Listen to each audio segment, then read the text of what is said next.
with other things for the purifying of the women.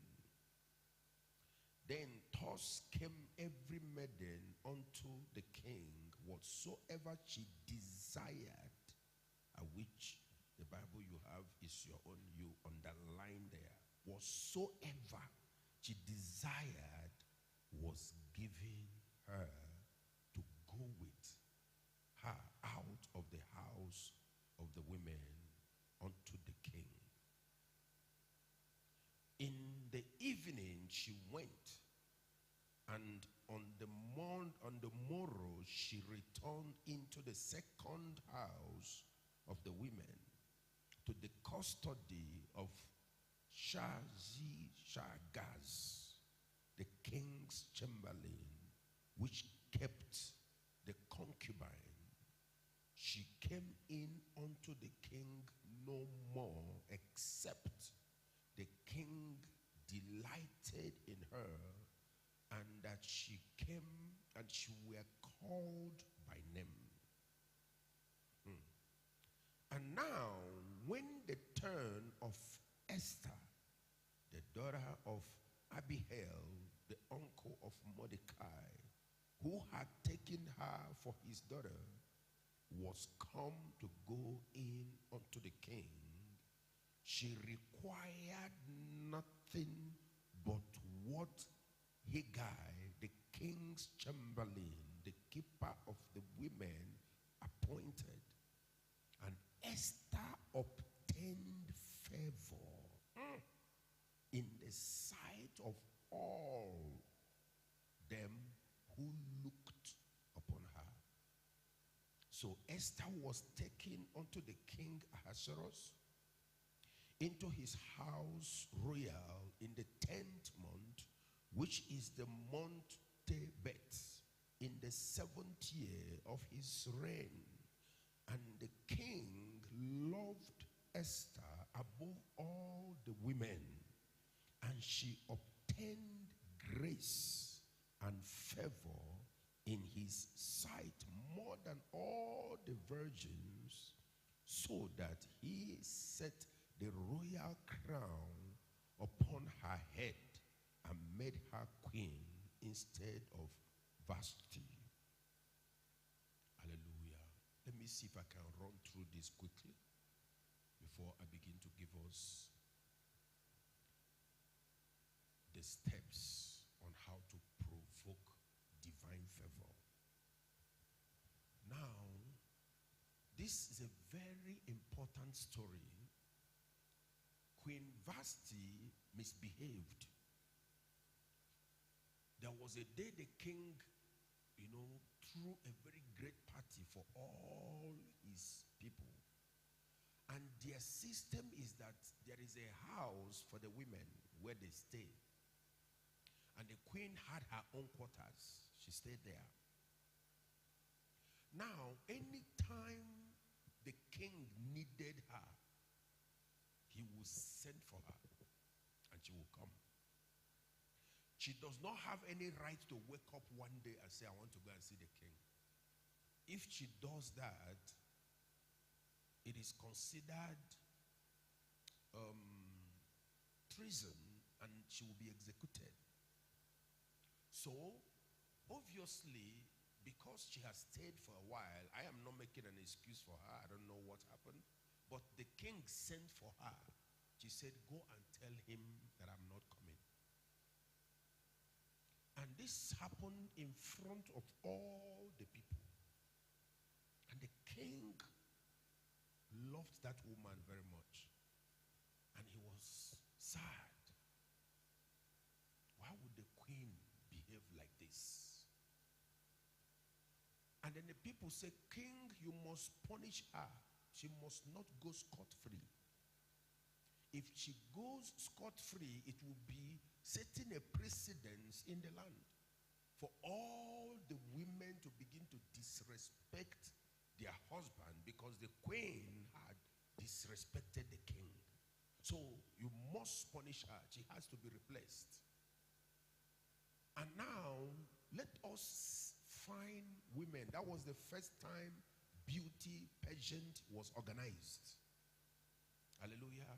A beauty pageant was organized because of to this effect. Out of the 120 provinces, they selected 10 beautiful young virgins and they brought them and then kept them with a particular chamberlain, Haggai. He was the one that will help the women to be purified, to be cleaned. Now, there is also another place where they keep concubines. Another person was in charge of that environment. So these women will be taught on how to bath themselves with soap and with every other thing for 6 months. And then the next 6 months, they will be taught on how to use perfume, how to use deodorant on their body. I don't know if they are he-goats that can 6 months, it will take 6 months for somebody to learn how anyway. That's the discussion for another day. So they will learn how to bath for 6 months, then learn how to perfume their body for another 6 months.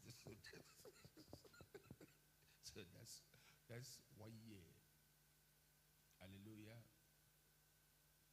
Okay. And then after that, what happens is that each time it comes to the turn of any of those ladies, she will, leave and go to the king and will not return to that particular house. From there, she goes to the second house where the concubines will be kept. And then if the king doesn't choose her as the king, as the queen, she will never be married to anybody. And no other man will come near her. She will be locked up in that environment. So they will ask them, ask us anything you want. Anything you want, we will give you. So the person that was keeping the women will give them necessary things, gold, silver, everything they needed, clothes. And it's okay, ask for more if you want. So those other women will be asking for different things, ask for all that and that. They give it to them, and then they will go to the king. In the morning, the king say, and they will go and put that one in the house of the women. She will never see his face again unless he wants to see her. And now, every young lady went. Obviously, Esther was the last person. When Esther wanted to go, they gave her her own portion, ration. And then they said, what else do you want so that we add? She said, what you have given to me is okay. I'm not interested in any other thing. That's already good. And then she has to pass in front of the judges. Are you understanding? And the judges will also rate her before she goes to the king. Even if the judges rated her highest and he goes to the king, king said no, they will start all over again. So, the Bible said, and Esther obtained favor in the sight of everybody that looked upon her. So, as soon as you saw anybody looked at Esther, men. Hallelujah. Search it. Very, very, very difficult for men to love you and are willing to go extra mile because of you. David was with his soldiers, and he said, I really feel like drinking from the well in Bethlehem. This man is very far away. I really desire to drink from that well in Bethlehem. He was just speaking it. He didn't ask anybody to look for it. But for the fact that he has said that word, the moment he said it, three of his soldiers had the word. They didn't even tell him.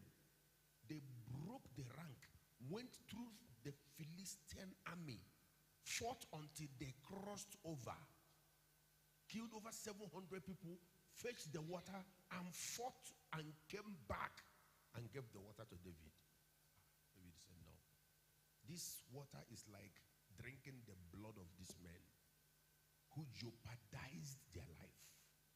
I can't drink this. He poured it as a libation unto God. One of the signs that element of foundation is when you have genuine love from people. When you have loyalty, when people are loyal to you. Hallelujah. Genuine love and loyalty from people. That's his element of favor. And we said that you can provoke, I just want to run now because of the time. You can provoke divine favor upon your life. Number one step to provoking divine favor upon your life is through prayer and fasting. We see in chapter 4 when Esther commanded that they should pray for her, that nobody should eat and nobody should drink, that she was going to meet the king. Hallelujah. I'm going to meet the king if I perish and I perish.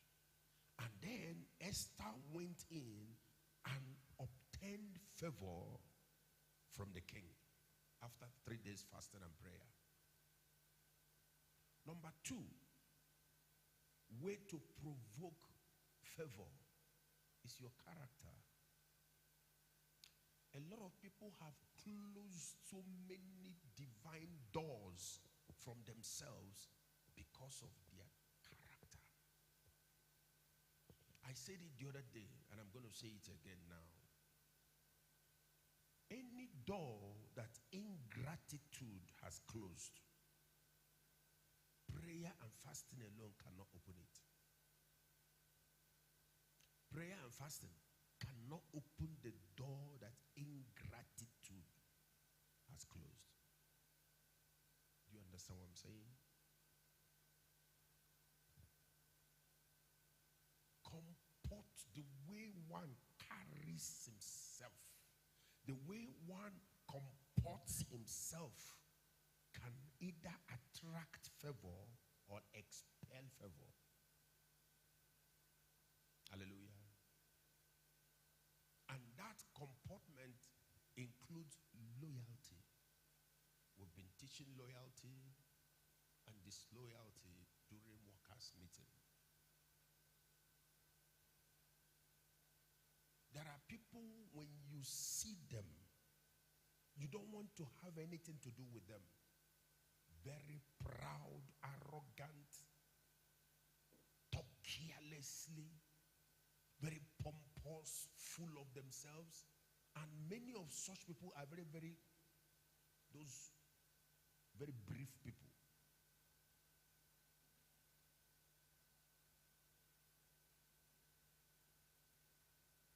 Hallelujah. They want to impose themselves on everybody. They are better than every other person. If they are not in charge, let everything scatter. Is somebody understanding what I'm saying tonight? Your character. Esther said, I don't want any extra thing. What they have given to me already is enough. This is not the main reason I came here. She already knew this kingdom already is mine. So what am I doing with gold and silver? So what they gave me is enough.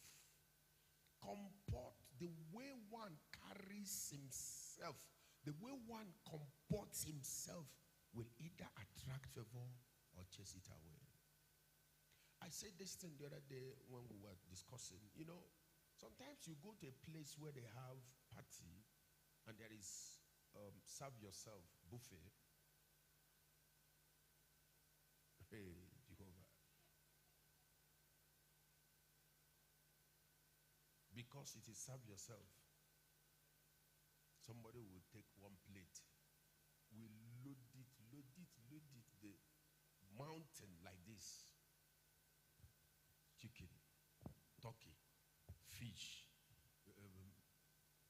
put salad on top of it, put mayonnaise, put rice, put pap, put stew on top of it, put egusi, put.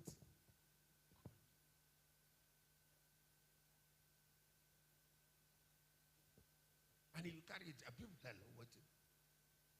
Maybe there's a young man that is looking for a wife. And he has been eyeing this sister. And then a party happened.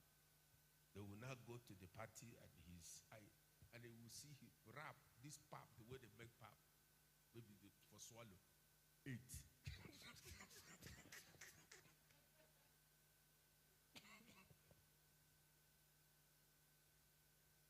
Put a goosey soup here, put pundu. The other side, put obono, put.